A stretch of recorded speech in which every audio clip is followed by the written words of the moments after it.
সংগঠন পর্ব বিশেষ কর্মশালার ব্যানারে বিজেপির সাংগঠনিক প্রস্তুতি বৈঠক।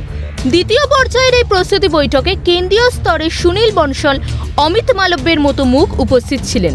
কেন্দ্রীয় নেতৃত্ব সহ বঙ্গ বিজেপির একদা রাজ্য সভাপতি রাহুল সিনহা, দিলীপ ঘোষের উপস্থিতি নজর কেড়েছে। সল্টলেকের এক প্রেক্ষাগৃহে আয়োজিত প্রস্তুতি বৈঠকে উপস্থিত ছিলেন দেবশ্রী চৌধুরী, লকেট চট্টোপাধ্যায় সহ একাধিক প্রাক্তন সাংসদ শ্রমিক ভট্টাচার্য, বিধায়ক শঙ্কর ঘোষ, জগন্নাথ চট্টোপাধ্যায়ের মতো বঙ্গ বিজেপির মুখেরা প্রস্তুতি বৈঠকে ছিলেন। রাজ্য সভাপতি তথা কেন্দ্রীয় মন্ত্রী সুকান্ত মজুমদারের নেতৃত্বেই আয়োজিত এই বৈঠক। মঙ্গলবার দুপুর থেকে বিকেল অবধি চলেছে এই বৈঠক।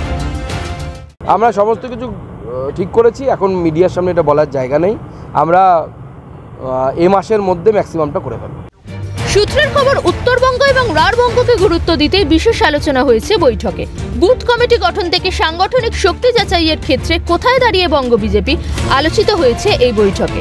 তবে এই বৈঠকে দেখা যায়নি বিরোধী দলনেতা শুভেন্দু অধিকারীকে।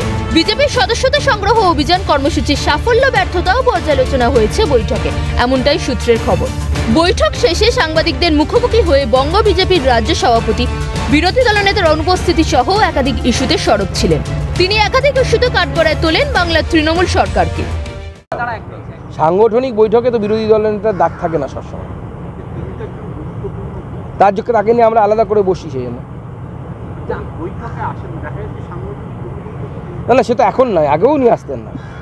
সাংগঠনিক বৈঠকে উনি কমফর্ট ফিল করেন না, কারণ আমাদের যে সাংগঠনিক প্রক্রিয়া সেটা অনেকটা লম্বা চলে, ওনার বিভিন্ন প্রোগ্রাম থাকে, উনি ব্যস্ততম নেতা পশ্চিমবঙ্গের অন্যতম। শুভদীপ মান্নার রিপোর্ট, ক্যালকাটা নিউজ।